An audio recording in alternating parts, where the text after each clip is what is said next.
New York, big city of dreams.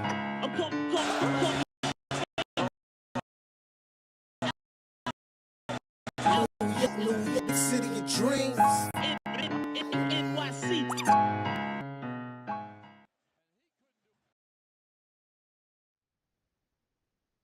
What's good, everyone? This is Ryan G from the Nick of Time show, where we give you that Knicks talk just in the nick of time.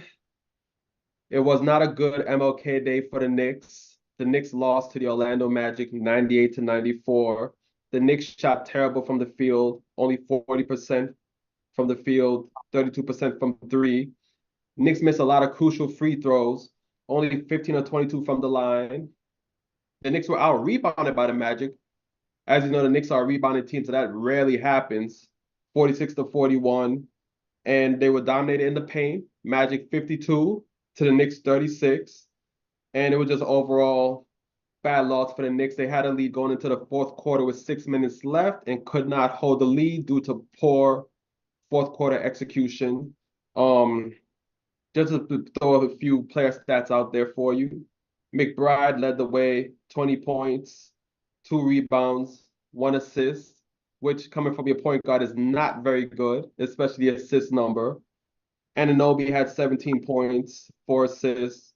Julius Randle, it seemed like he was favoring his ankle, and he looked like he was playing hurt, but regardless, bad game. 5 of 18 from the field, 15 points, 6 rebounds, 5 assists. And the Magic bench outscored the Knicks bench 49-20. Now we're gonna get to the game. Who wants to start first and give their thoughts on the game? I don't know who to go to first. Leah, Ebony, who's feeling the spirit? Who's feeling the vibes? Go ahead, Ebony. Ladies first. It was ugly. It was pretty and then it was ugly. Well, it was never really pretty, to be honest. It was a struggle throughout the whole game. But we kind of went super cold at the end of the fourth there. Miles McBride did what he could, but even he cooled off a little bit at the end there, and nobody else really joined the party to help on that end. Julius really struggled today offensively, and those we kind of beat ourselves too with missing of those free throws, the amount of free throws we missed. Orlando is not a 3-point shooting team known for their 3-point shooting, and normally when you don't shoot 3-pointers like that, we win. No, the Knicks win normally, but they started hitting their shots a little bit at the end. Their bench, I had mentioned in the pregame space about their bench, because last time I was hyped to see IQ versus Cole Anthony. It's no IQ today, so I was interested in seeing how our bench would stack up against Cole Anthony and their bench. And today they had Wendell Carter coming off that bench, and yeah, their bench torched us today. They really, and Orlando's coach stuck with what was working, so they also closed out with Cole and Carter also, even though he's supposed to be on minutes restriction. So yeah, I'm again. This game shows the importance of our closer, and the importance of Brunson and what he brings to this team. Because you see the difference, even with the game that Miles McBride had, just the running of the team. At the end was a little confusion. And again, Deuce did well. He's gonna grow. It's gonna take. I'm giving him grace. It's a adjustment period. He went from not seeing the floor to being a starter. So right now, when you think about that, that's an adjustment to make, and especially when it comes down to them clutch situations, and you've seen that it was a little bit of him not being so sure when to shoot, or who that ball should be in the hands of. Rather, sorry, got tongue tied. Yeah. I'm gonna go in a little bit different direction. Saw on Twitter a lot of people are freaking out.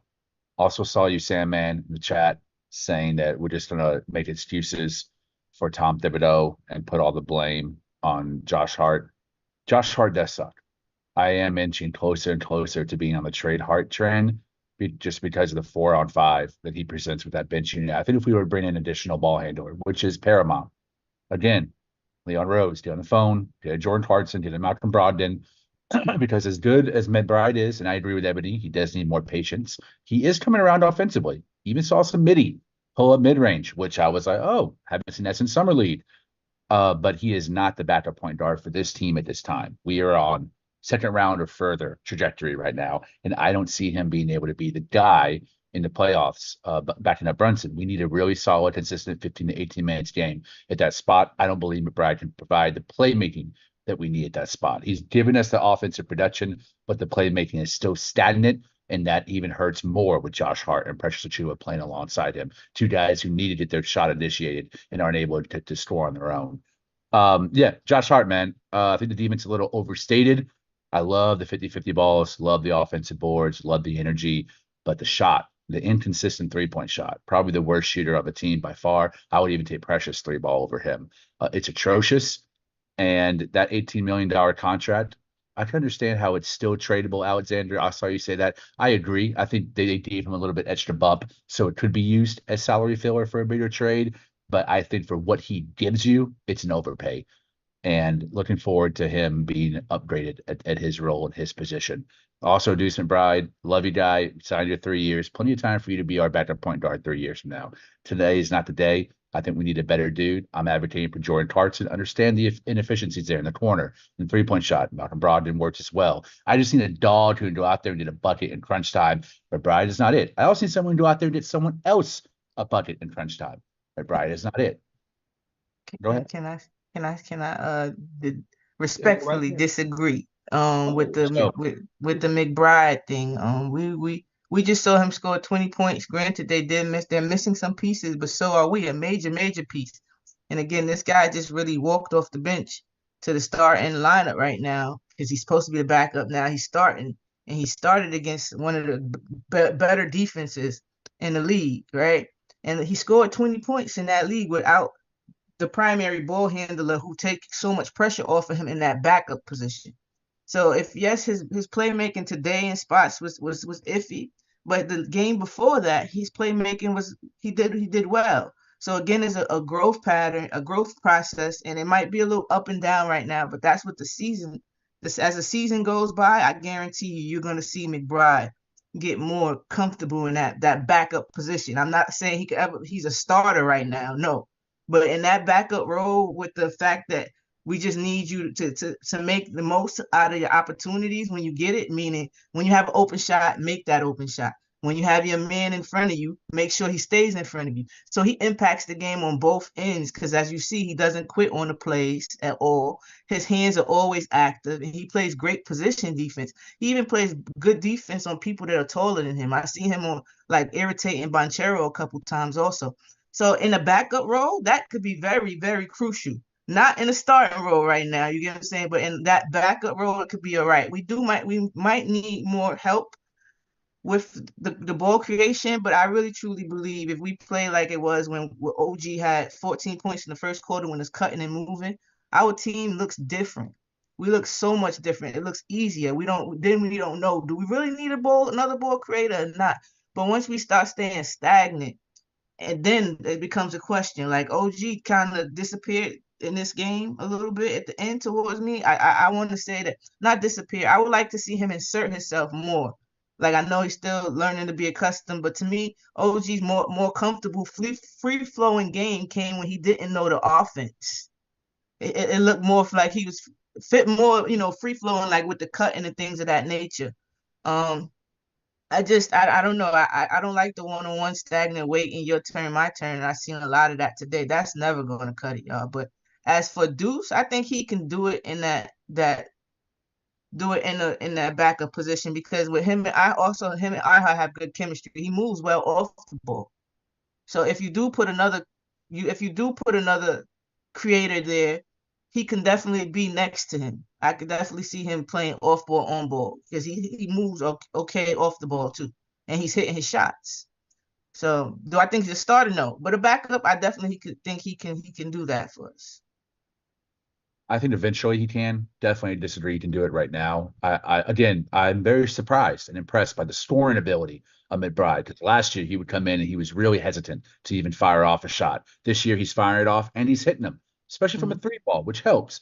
But playing alongside Josh Hart, Precious Achiuwa, and Grimes, three guys who have a tendency to scale back and to hide in the shadows, and not wanting to assert themselves on offense, you need someone out there who can get them wide open good looks. And McBride, that's not the way he thinks, and that's not the way he plays. He's a store first guard. He's more comfortable in that mold or playing defense. And for that, I need a Clarkson. I need someone who's a playmaker, someone who can go out there and help guys in the lob, in the cuts, in the dribble handoffs, things that Tiz needs to be running more of with that second unit. And McBride, 1 assist, that don't cut it. Love the scoring production. I need another guy out there to help everyone else out.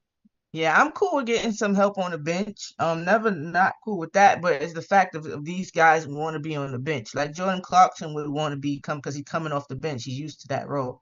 But other targets that's been mentioned, are they going to be cool with coming off the bench? Because to me, the starters weren't really the issue. Except like they were, Julius struggled, but you get what I'm saying. Dante did what he did. Iheart got into foul trouble. He still was with he still rebounded at a high clip.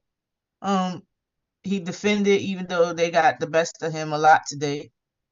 Yeah, I don't think it was. I think it was the starters that were positive in halftime, and it was like the whole bench was negative, and the negative plus minus.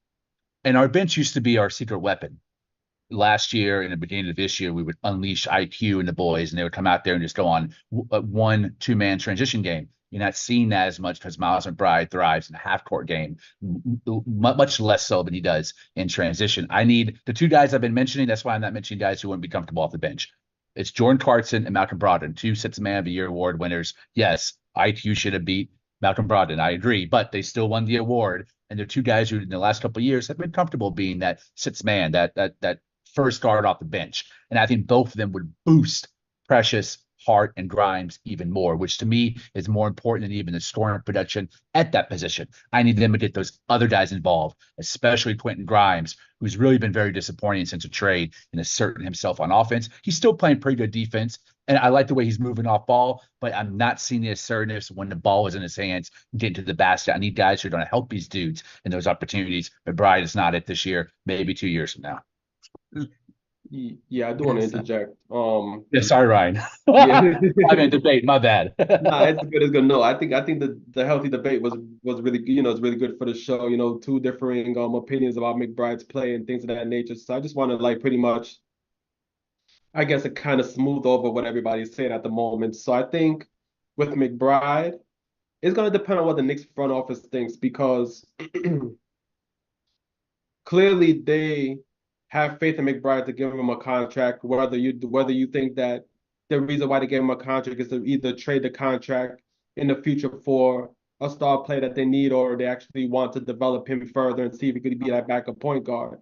So with the Knicks, it's going to depend on what the front office thinks. Like, does the front office want to be patient and give McBride that time to actually develop into that backup point guard role in the future? And if they take that approach, what that's saying is that the front office thinks that the Knicks are not able to win the championship this year.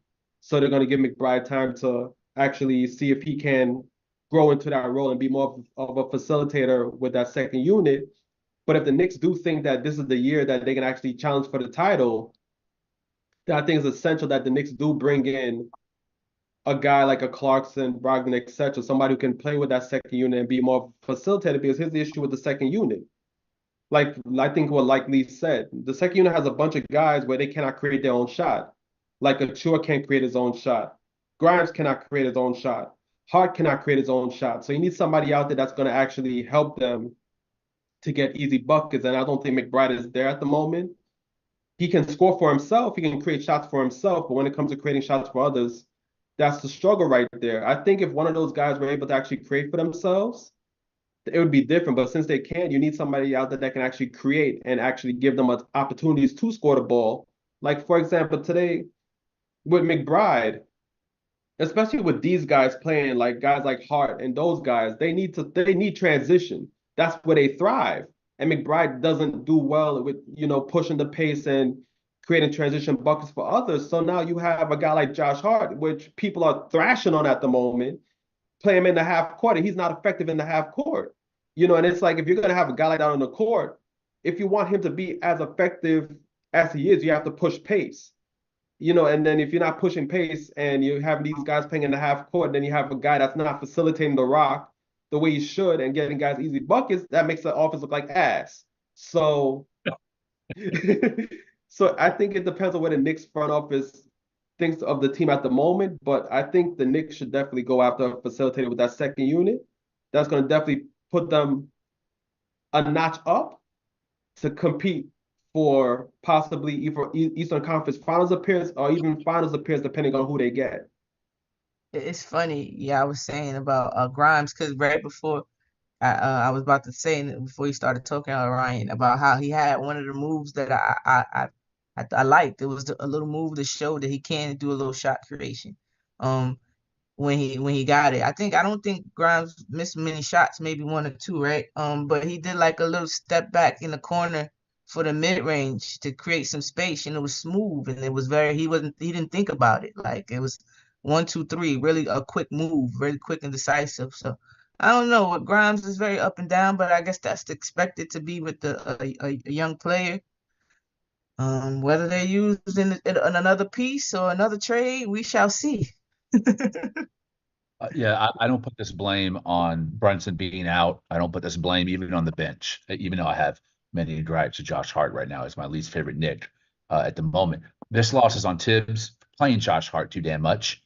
This loss is on Tibbs for another game with 12 minutes of Malachi Flynn, and he gave you some solid minutes. Why not see more of a kid when Deuce was having trouble getting guys involved? I like Malachi's more downhill approach to the game. He likes to run in transition. Let's see what he's got. That L is on Tibbs. And again, playing Julius Randle way too many damn minutes when Randle obviously doesn't have it or he's injured or both, and over relying on him is to me the worst of Tibbs. It's that inability to be, as Ebony says, be creative, freestyle. Tibbs has none of that. This L to me is on half on Randle, half on Tibbs. I might actually dip a little more Randle because he played like absolute ass tonight, and I have been a part of Randall Hive as of late, and I still have to call him out when he has a bad game, especially the effort, man. The effort under the basket, when the opposing teams in transition, and he's the only guy over there. He just doesn't give a damn. He don't even try. It's like block the shot. Yeah, right. He's just like it's just people watching. Ebony says it a lot, and this is my guy.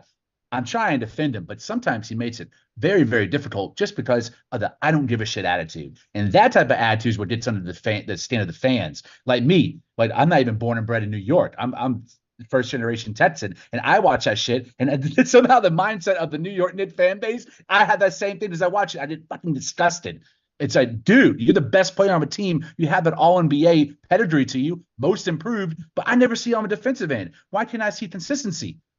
So to me, two L's. One storyline on the forehead of Tom Thibodeau, the other on Julius Randle. We did not lose this game because Brunson was out. We definitely could have won this game. Definitely could have won the Dallas game too. But because bad rotation decisions by Tibbs and bad effort on the defensive end and inefficiency on Randle, we lost. You sure? Oh, so I shouldn't bring this out. We don't miss the captain. That's not the reason we lost. We certainly miss him. We don't miss the captain. I had it on deck. See, look, Deuce in the boat though, because he held it down today. Deuce is in the boat too. Hey, you made Josh Hart walk the plank on that boat. Oh yeah, Josh about to, and I like Josh. You know I'm a Josh fan. You know I like Josh Hart, but like I don't know. I don't know what's going on. I don't know. I have no idea. And like I said, I would be okay with less minutes if it's not working. I don't care who it is. If you're not working during the game, you can have a seat in my book. Y'all know that. Remember the beginning of the season, we had the talk about Jalen Brunson. I was like, maybe he shouldn't have been in the game just then. Like, that's me. If you don't have it, you don't have it, and that's okay. Don't force it and hinder your team. That's what I was taught. If you don't have it, don't do anything to make it harder for your team and your teammates. So, I don't I don't know. That man, he watches a lot. He does. A lot of offensive rebounds are got by the other team because Julius is watching, and I don't know what he's thinking about when he's doing it. I don't even think it's effort. He might just really just be spacey sometimes. Some people check out, lose focus, but think somebody else have it, oh, they got it. Oh, no, they don't got it. One of those, or the lucky bounce, and you don't think it's coming your way, and it does. I don't know, but he watches a lot. If he's not involved, he's watching. So I hope that doesn't continue. I got another criticism of Randall. A lot of his defensive rebounds are not because of effort. It's because he just happens to be in the right place. Or instead of playing defense, he hunts for the rebound, the angle in which it's going to come off the rim. And that, to me, is another indictment of his effort on both offensive and defensive end.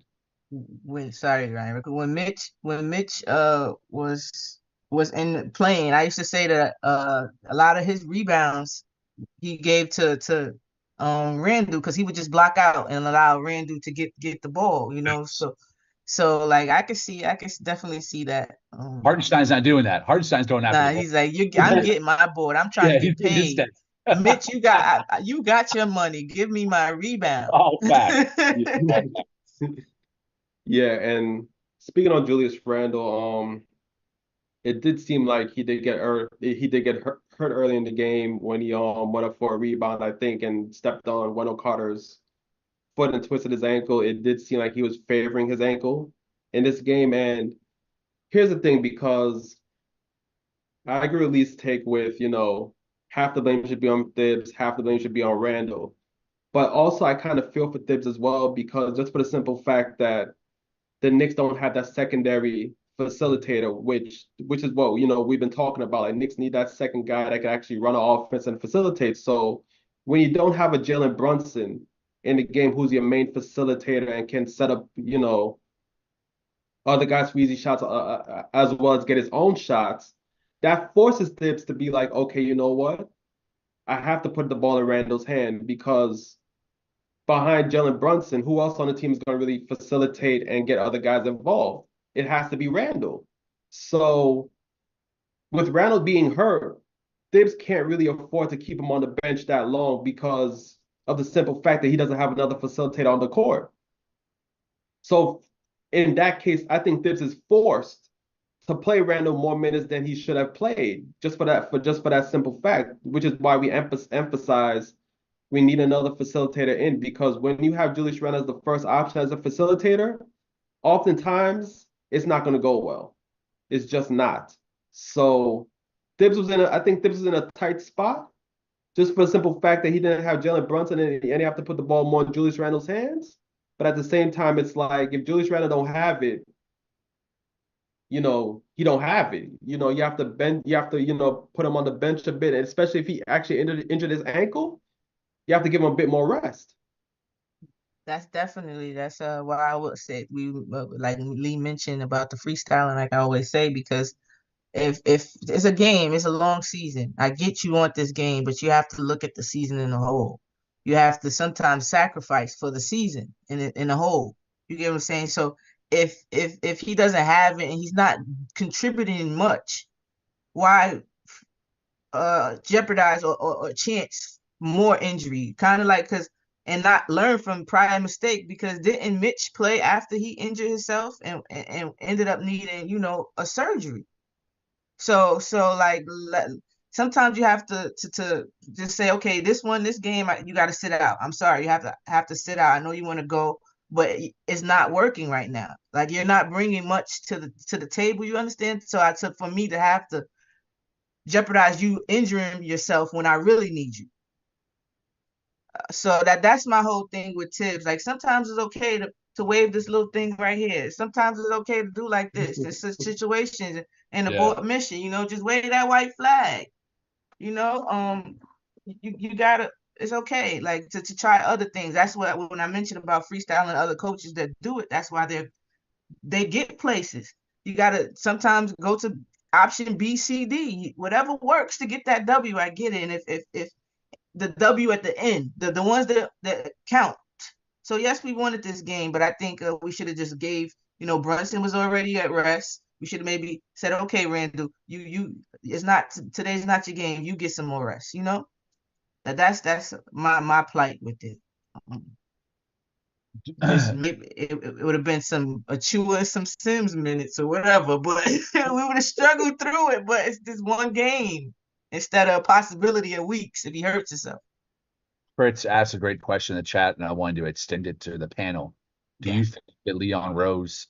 Oh, actually, I'm gonna change it up. Do you want Leon Rose to either trade for a DeJounte Murray star or for a backup point guard like Brogdon or Clarkson? You know where I am. I'm Team Clarkson. Yes, indeed. I mean, I'm for DeJounte Murray. I'm for Clarkson. I'm for Brogdon. It got to be somebody that can run an But offense. the question is, which one do you want more? Do you want the backup playmaker, or do you want the star like DeJounte in the starting unit? I'm for the backup playmaker. Yeah. For me, I'm either way, but I'm gonna stick to my guns. Like my number one target is DeJounte Murray. So I guess for me it's a starter, but for me it's either way. Um, I know my saying about put the Legos down. Uh, and both like Clarkson and Brogdon not this so much this year, but prior history, and Clarkson this year have been battling injuries. So we see what the injuries are looking like now and how it changes our team. If we give up, how we're gonna have to give up multiple pieces probably for like a Clarkson. Maybe not so much Brogdon, but Clarkson, we probably have to give up somebody else besides the Fournier and some picks, right? Maybe Grimes. Yeah, so maybe Grimes. So then we shorten our bench rotation up again, and he injures himself. Now we down with no Grimes or no Clarkson. What does that look like? So that's that. I don't. That's why I don't like put my eggs all in one basket if you don't necessarily just have to, you know. So I would probably just say I would take Brogdon just to get rid of Fournier and then like a pick or so, and then you have that. You have more creation. You have somebody that can play on or off ball too.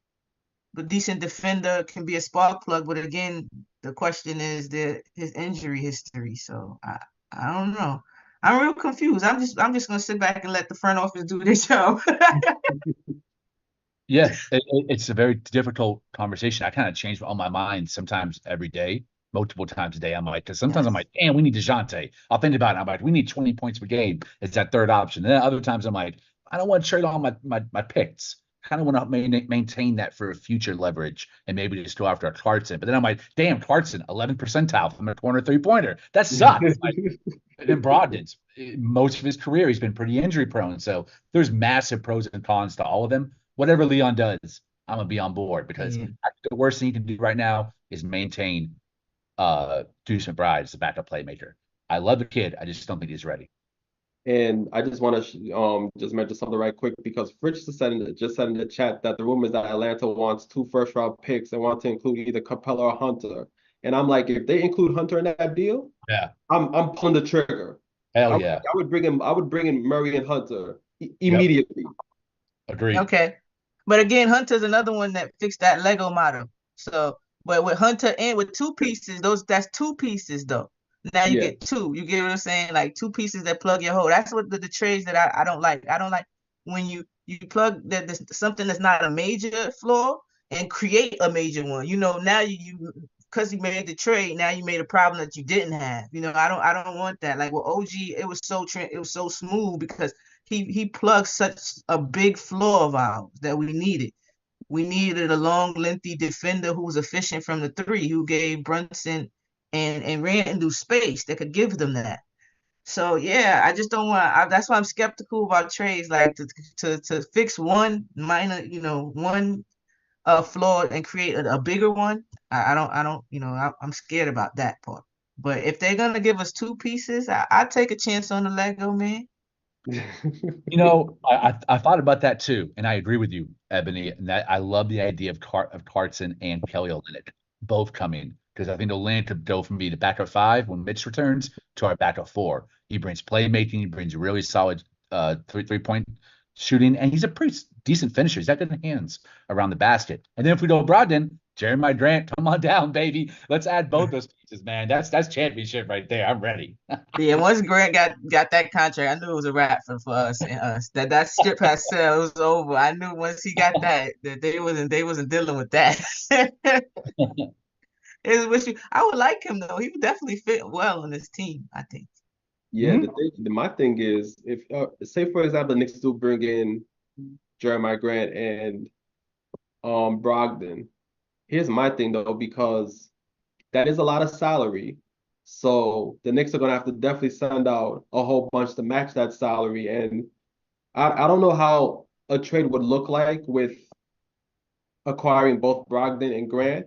But say for example, they're able to pull off that trade and just hypothetically speaking, they're able to keep Randall, you have OG, then now you have Grant. How are you going to manage that? And how is that lineup looking? Because I would think one of those guys have to go to the bench and come Yeah. off the bench. And you have Grant, who's used to being a starter, OG that's used to being a starter, and Randall, who's used to being a starter. So You, I don't know how that would work out. you can't make that trade unless Jeremiah Grant says, I'm okay with coming off the bench. That's the only way you do it. Send Josh Hart's ass back to Portland. Cool. Cool with that. It's his 3-point shot, man. That's what kills me. I His like boy, yeah, the craziest thing is I don't think he should have been in the Olympics today or this year. Maybe focusing more on developing. I know it's just a lot. He had a very, very, very, very busy summer. New dad, first time playoffs, first time Olympian. And it's showing, I guess, because even, sometimes on the defensive end, he loses some assignments and things of that nature. But I think, again, his impact is shown and appreciated more in the playoffs. That type of adrenaline style player. Yeah, I just want to say something that I remembered them saying about how we also I think Lee had mentioned it too, that we got out rebounded in the fourth quarter. Yeah. Like normally we the one that do that. We got out rebounded 16-8 in the fourth quarter, and they had went on like a 13-1 run on us in that fourth quarter. We went cold. Like Deuce couldn't hit a shot at the end, and nobody else helped out at all. And there was no movement and cutting. Like Dante did a cut when the play had broke down. He did a late cut and got a foul call. He missed the free throw. But that was basically it. We was very stagnant, very super stagnant. So I think we was missing the captain. definitely. Yeah, most The definitely. closer captain. We was Yeah, missing him. yeah.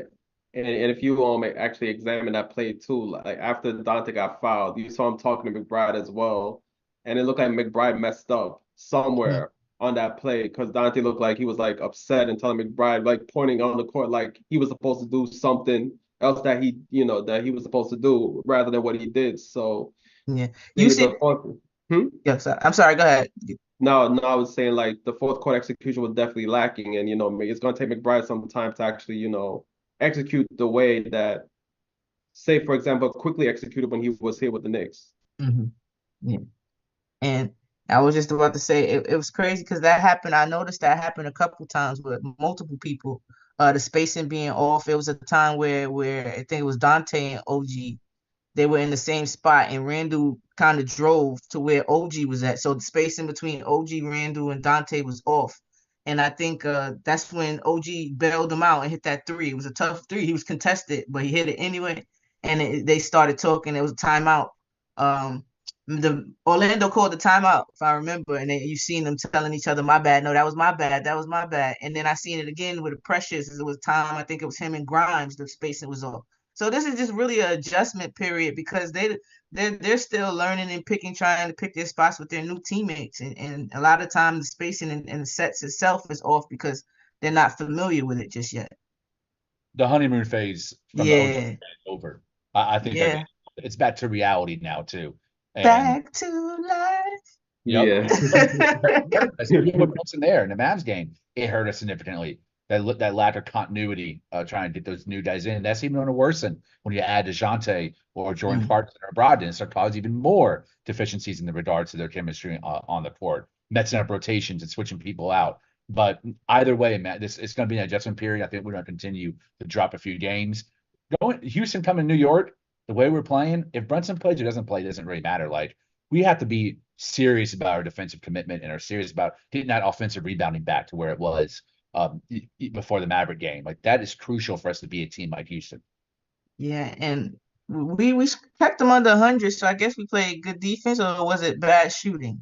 Which one Bad. was it? No, It, Ron Bogdan. it was definitely bad shooting, but I Yeah. think overall the Knicks did play good defense. It's just that there was a few possessions in the fourth, especially I think the possession that really killed the Knicks was when Orlando had like three straight offensive rebounds. Like it was similar to the one in Dallas where the Knicks were down by one late in the fourth quarter, and Dallas had like three straight offensive rebounds and actually knocked in the basket. Yeah, I think that possession really killed the Knicks in the fourth quarter. it was just like certain possessions where it's like that killed the Knicks as opposed to like the whole game the team didn't play defense. Overall, the team did play great defense throughout. In typical Knicks fashion, we actually played Paolo Banchero pretty well. I Yeah. thought I thought for the most part, he holding him at 20 points is that's a miracle. Because in my opinion, that kid's a future superstar, like Hmm. upper top 1% of the game. Not at this moment, but he will be. But again, the Cole Anthony, Cole Anthony's gonna come in here and have his revenge. Pops being Greg Anthony, a former Knick. He always tortures us. This is where he wanted to play here. So, and him and Okiki, another no-namer comes in and just I'd say, bruh, can we not play a team and some bum off the bench doesn't make a name for himself and get a bag off of us? This happens every year for the history of my fandom. It never stops. They have 44 points come from their bench. I think about 44 points, if I seen correctly. 44 points. Cole Anthony had 10 points in the fourth quarter. And it didn't matter who was in front of him. He was floating over iHeart, Randall, everybody that was in front of him. He was that float game was on point today. He had a nice pull up on iHeart. Like Cole Anthony is developing into a nice little offensive Yes, player, he is. definitely. Yes, he Yeah. is. Yeah, most definitely. Yeah, the Magic bench had 49 points and yeah, outscored the Knicks 49-20. So I just want to shout out the chat right quick because I haven't shouted out the chat all show. So thank you for rocking with us on MLK Day with the Nick of Time show. Alexander, best mod in the game. Fritz Alcindor, Sandman, who gets on our nerves sometimes. Glamour Knicks. Shoquan, Craig, Dripmore, DeRoss, everyone who's rocking with us. Thank you. We appreciate it. So I think we covered a lot in the game. Does anybody else want to, you know, cover something that we didn't cover yet? Or want to say any final words on the game or anything like that? I like the Yeah. roster development from Orlando. I think they've done a really good job drafting the last couple of years. Jamal Mosley is a very good coach. I think Dallas should have hired him over Jason Kidd when he was Carlisle's assistant. Yeah, and Banchero's a star. Franz Wagner, I think, is going to be a legitimate second option. His brother's pretty good too. Mo Wagner off the bench. I think once they figure out who their starting point guard is, whether it's Cole Anthony or Jalen Suggs, who's become a very good on-ball defender. He's pesky. If he can find his three-point shot, he could end up being a really solid guard. But right now, I think they have a lot of good bench pieces for the point guard position and not a bona fide starter. I thought Suggs was going to be that. Once they figure that point guard spot out, they're going to be very, very dangerous in the future. Yeah, I agree. We didn't lose to a bad team. This Orlando team kind of reminds me how we were in the fourth seed when nobody really thought you would do so well, and they keep waiting for you to fall off, and you're not, and you keep going and you keep beating good teams. Because even though I think the last five before they beat us, they were on a 3-game losing streak. But they were in each and every last one of those games, kind of how we were. Every time we lost, we never got blown out. We were always in the game. They give me the vibes of us that year. They playing defense, they playing together. That ball, it doesn't really stick, and they give it to everybody. Everybody gets touches. So yeah, they're a young team that they're good. So I know we lost, and it was disappointing that we lost, and they are missing players. They're definitely missing because they are missing another defender they have that is a big point guard, and Anthony Black. I absolutely love his game. Me too. I love his game. So yeah, and they have Franz out, so they got weapons. They have multiple weapons. And I mentioned like I said when we had IQ that they have just one of the teams that have a deep team just like us, like where their bench can win some games for you. And we see that. So I'm not gonna get too just yet. Not gonna hit the panic button just yet. We need to take it. I want them to take advantage of the stretch though, so we could put some separation between us and some teams because right now one loss and you in play-in. So it's pretty tight in the East. I just really believe if we keep movement and some picks, try to help our team when we don't have it. Like we need to implement a plan when we're not hitting 3 points. That needs to be implemented ASAP. What happens when we can't hit shots? When only one of us can hit shots? What happens? What do you do to help the others? help that one person, type of Ebony, thing.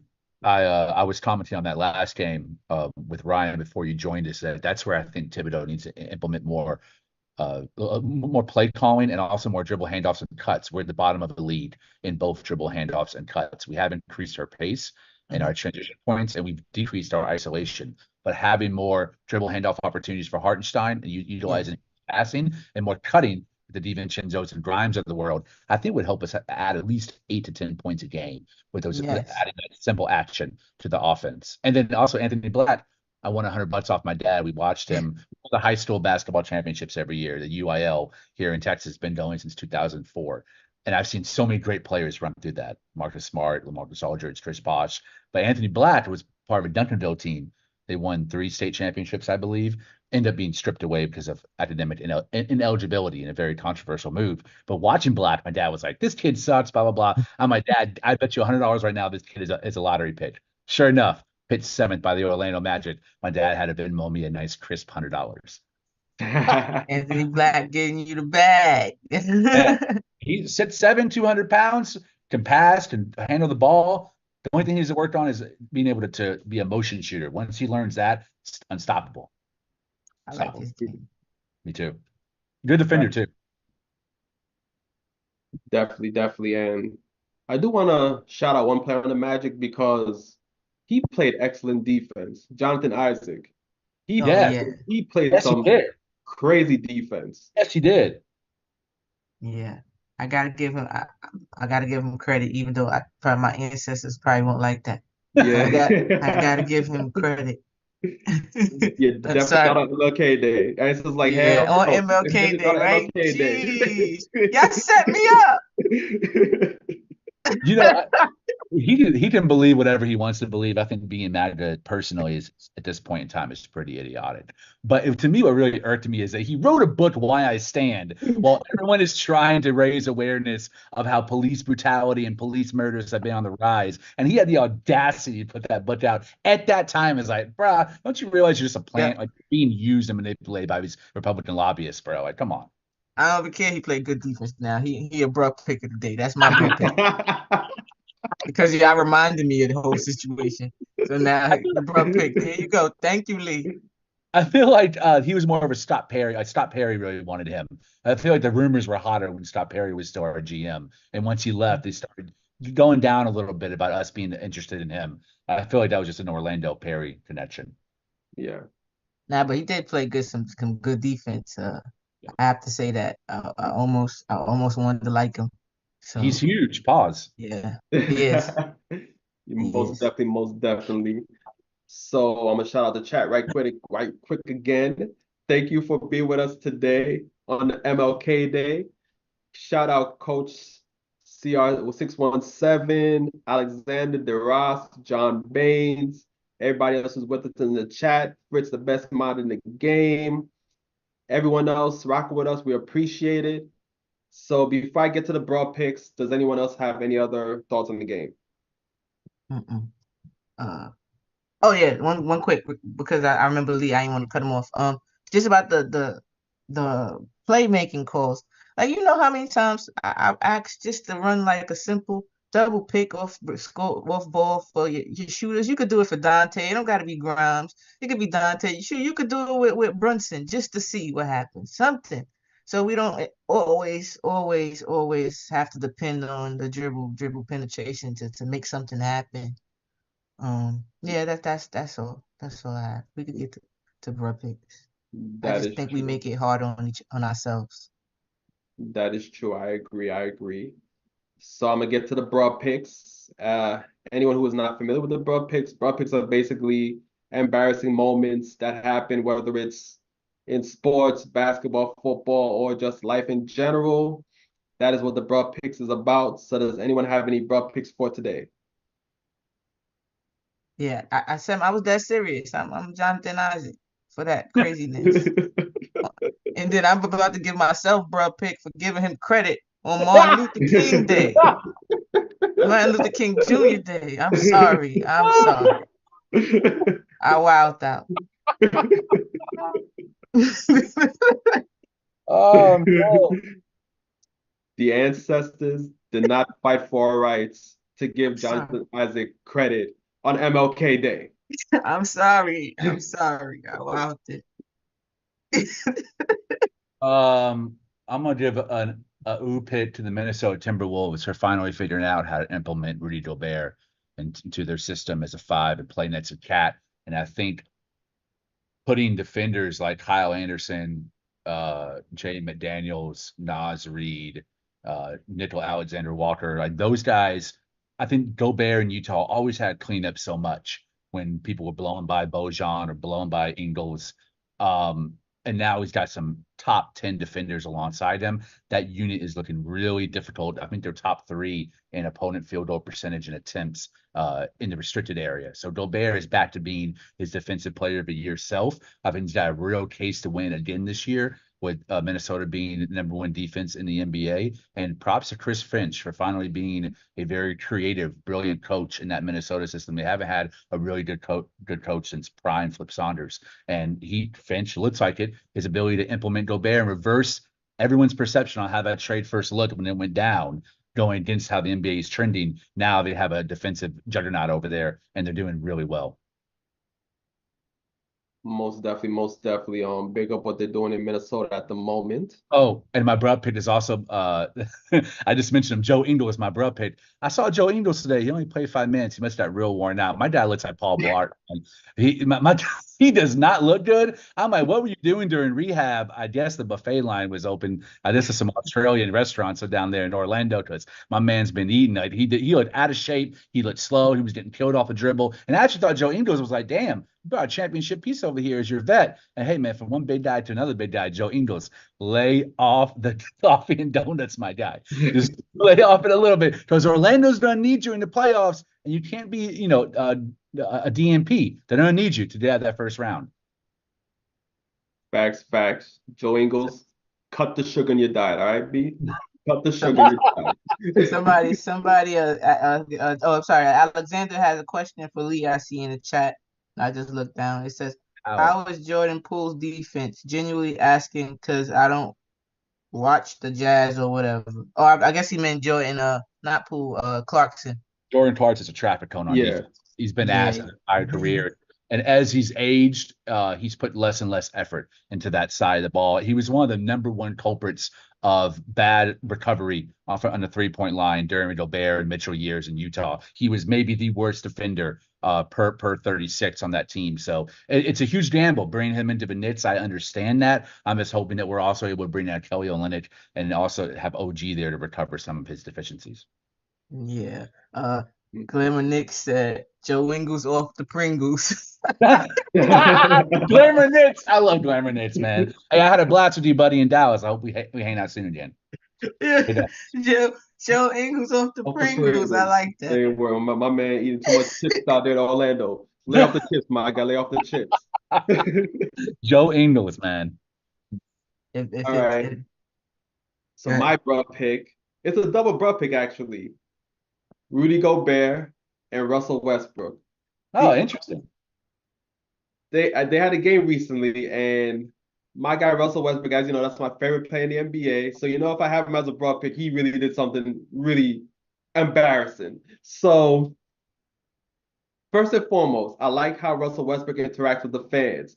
So, Rudy Gobert was taking 2 free throws. He airballed the first free throw. This is why Rudy Gobert is getting the broad. He airballed the first free throw. Westbrook was talking to one of the fans that was like right by him. And he told the fan, tape it, tell me what happens. He was looking away. And just so it happened, Rudy Gobert airballed the second free throw as well. And they were wilding on the bench, say that he airballed to it. They were making fun of Gobert on the Clippers bench and everything.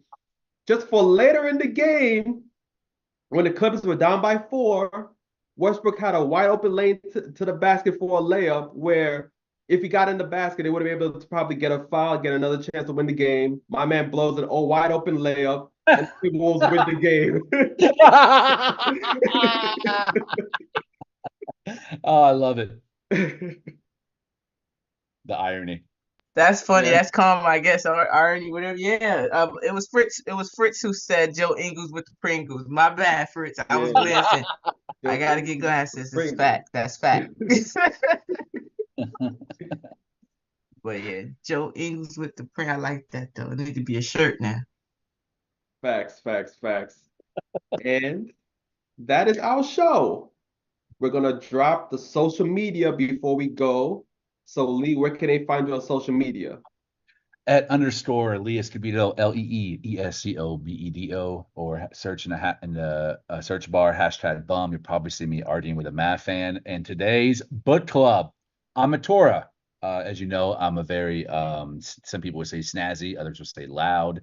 A very small minority would say obnoxious dresser. I love fashion. And this is a book about how Japan and the Japanese fashion industry has saved the American economy multiple times by kind of reproducing the American look, which is what Amateur stands for. It's kind of like a colloquial term in Japan about like American style. And multiple times when America has been usually pre-war or post-war, when the economy is in flux, Japan will come in and assist by taking their style and making it global or worldwide and really popularizing the way that American people dress. Really interesting. It also talks about the history of Japanese denim, which was dense and I had no idea about. I've learned a lot from reading this book. And it's a book that outside of what I usually read, which was another reason why I wanted to jump on too. And also they popularized the Oxford button down, which was started in Japan culture, mimicking American style. So it's been really interesting. Finished this morning with my coffee. Very fascinating read.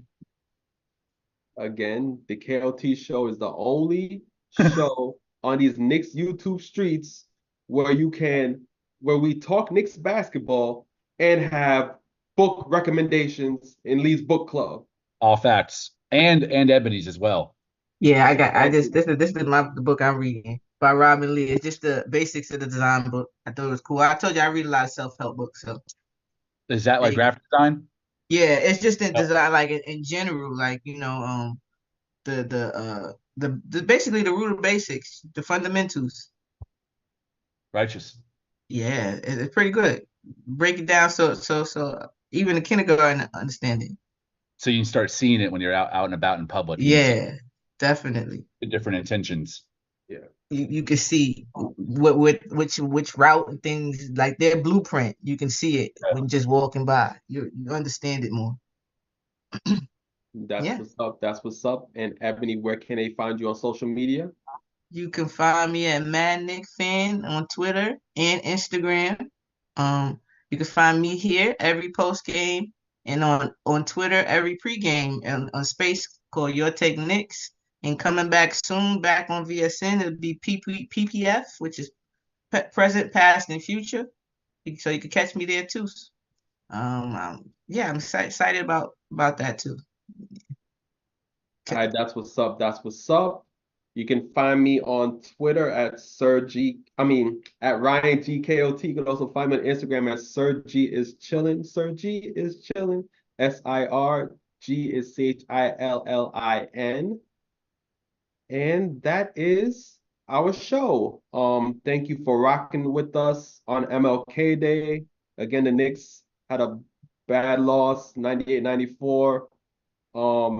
They had the lead 6 minutes left in the fourth quarter, blew it towards the end.